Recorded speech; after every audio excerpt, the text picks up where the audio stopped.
What if the mighty Napoleon Bonaparte, whose name strikes fear into the hearts of kings and whose victories echo across Europe, had conquered at Waterloo in 1815?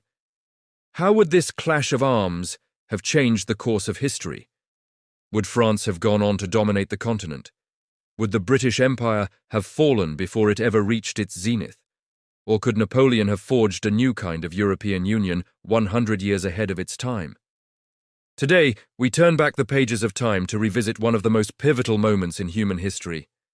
What if Napoleon had triumphed at Waterloo? Historical background. Before we dive into our captivating question, let's take a quick trip back in time to lay some historical groundwork. Born in Corsica in 1769, Napoleon Bonaparte was a military prodigy whose strategic brilliance and ambition knew no bounds. By 1814, he had reshaped Europe, spreading the ideals of the French Revolution from the Netherlands to the gates of Moscow. His conquests were matched only by the sweeping reforms he instituted at home, from the Napoleonic Code to a modernized education system. Yet despite his many triumphs, 1814 proved to be a year of setbacks. After failing to capture Moscow and facing fierce resistance throughout his campaign, Napoleon's troops began a long retreat that decimated their numbers and shattered his reputation as an invincible general. Eventually, he was forced to abdicate the throne and was exiled to the island of Elba off the coast of Italy. But Napoleon's exile was far from a quiet one. Just a year later, in 1815, he escaped from his Tuscan prison, returned to Paris and reclaimed power in what would become known as the 100 Days. Europe's monarchs, alarmed by his return, quickly united their forces to stop him. The stage was set for a final showdown on a small farm field near Waterloo in present-day Belgium. There, Napoleon faced the armies of Britain, the Netherlands, Prussia, and Austria, led by the veteran Duke of Wellington and the green but ambitious Gebhard von Blücher. Despite being outnumbered and fatigued, Napoleon fought fiercely, inflicting heavy casualties on his enemies. But when Prussian reinforcements arrived, the tide of battle turned, and Napoleon was forced to retreat once again. And so the legend of Napoleon's invincibility was finally put to rest, paving the way for a new era of European history. The turning point, a close call at Waterloo. Now that we've established the stakes, let's delve into the heart of our story. Was Napoleon's defeat at Waterloo inevitable? Well, the answer is a resounding maybe. You see, the battle itself was far closer than history remembers. In fact, had a few key factors swung in Napoleon's favor, the outcome could have been drastically different. Consider the following scenarios. First, the weather that day was unusually wet, which kept Napoleon's artillery pieces from firing effectively. If the sun had shone and the guns boomed, the result might have been far more decisive. Then there's Marshal Grouchy, whose mission to flank the Prussians went awry. If Grouchy had succeeded in holding off Blücher's forces, Napoleon would have had a much easier time securing victory. Finally, Napoleon himself was suffering from a fever that day, which affected his judgment and stamina. If he'd been in peak physical condition, who knows how the battle might have unfolded. The point is, while Napoleon ultimately lost, he did so by the slimmest of margins. In fact, contemporary accounts suggest that by the end of the battle, only about 10% of his army was still able to fight. This near miss raises a compelling question. What if Napoleon had won? What if Napoleon had won?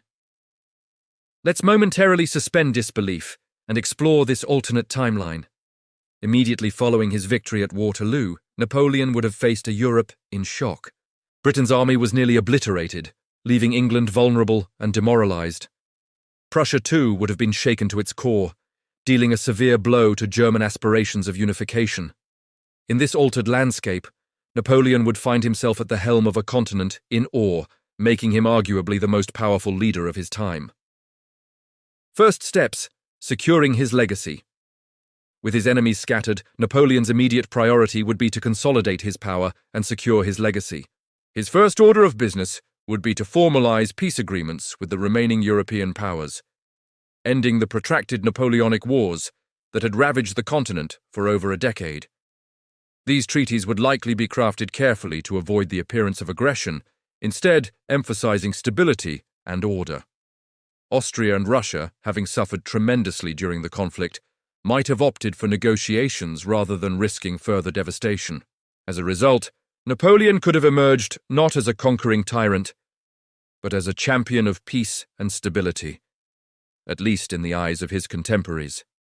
A new Europe, forging a continental bloc.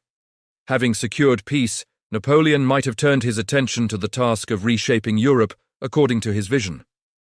In our own timeline, he had already made significant strides in this direction, introducing revolutionary ideas like the Napoleonic Code, which emphasized equality before the law and property rights. He also introduced centralized administration and a metric system, laying the foundation for modern accounting and measurement. With a fresh mandate from victory at Waterloo, Napoleon could have accelerated these reforms, creating a tightly knit confederation of states bound together by common laws, customs, and values. Furthermore, he might have extended economic integration by strengthening trade ties, promoting infrastructure projects, and establishing a common currency. Such a continental bloc, while undoubtedly authoritarian, could have served as the precursor to modern European integration, proving that unity could bring prosperity and stability to a region prone to conflict. Confronting the Colossus, weakening Britain. While Napoleon would have been tempted to press his advantage and conquer territories beyond Europe, his focus would likely remain on containing the one power that threatened his continental ambitions, Great Britain. Napoleon's animosity towards Britain stemmed from their role in supporting his enemies during the Napoleonic Wars. Moreover, Britain's superior naval power had frustrated his attempts at conquest and had disrupted trade with his allies. Therefore, neutralizing this maritime threat would have been paramount. To achieve this, Napoleon could have adopted a strategy of attrition, gradually weakening Britain's hold on its empire through a combination of diplomacy, economic pressure, and limited military action. He might have encouraged rebellions in British colonies, provided haven to anti-colonial movements, and bolstered navies across Europe to chip away at Britain's maritime dominance. This campaign would have been both subtle and persistent, aiming to undermine the foundations of the British Empire without provoking an all-out conflict. Long-term effects, reshaping the 19th century. Had Napoleon successfully pursued these strategies, he would have fundamentally altered the course of the 19th century and perhaps even the 20th. Here are just a few ways in which our world might have looked very different. First, without the humbling defeat at Waterloo, Britain might never have entered the period of self-doubt and introspection that led to the end of its colonial empire. Instead, its vast colonial holdings might have remained intact, governed by a monarchy freed from the threat of continental rivals. Second, a strong and unified Europe would have delayed or even prevented the unification of Germany under Prussian leadership. This shift could have deprived Germany of its early 19th century momentum and denied it the industrial and military strength that would propel it to prominence in the late 19th century. Third, Napoleon's victory could have contained Russian expansionism, preventing the conflicts between Russia and the Ottoman Empire that would define much of the 19th century. A more stable Eastern Europe could have led to a different balance of power in the region and perhaps even altered the outcome of World War I. Finally, Napoleon's defeat at Waterloo not only ended his reign, but also deprived Europe of an alternative model of modernization. His vision of an integrated continent, while authoritarian, was light years ahead of the European Union in terms of scope and ambition. Without his defeat, Europe might have developed along more federal lines earlier, potentially changing the nature of political integration in the 20th century. Counterarguments.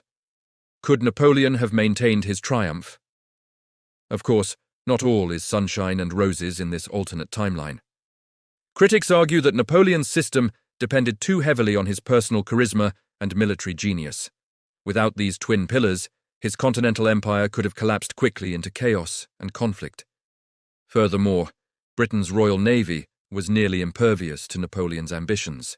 While he might have succeeded in blunting British influence, he could never truly challenge their naval supremacy. This means that Napoleon's France could have been strangled by British naval blockades, limiting its access to vital resources and trade. Finally, powers like Austria and Russia, though weakened by Napoleon's victory, might have regrouped and eventually crushed France in a longer war. In conclusion, a world reforged in Napoleonic fires.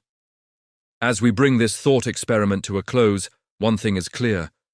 Napoleon's triumph at Waterloo would have reforged our world in unpredictable and profound ways. From a transformed Europe to the altered trajectory of colonialism, from the delayed rise of Germany to the containment of Russian expansion, the implications are nothing short of staggering. While counter-arguments temper our vision of Napoleonic domination, they cannot erase the undeniable impact he would have had on the course of history. So we leave you with this. What do you think?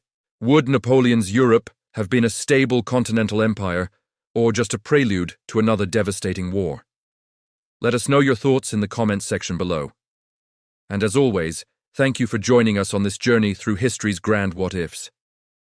Until next time, keep asking questions, keep seeking knowledge, and keep exploring the endless possibilities of our shared past.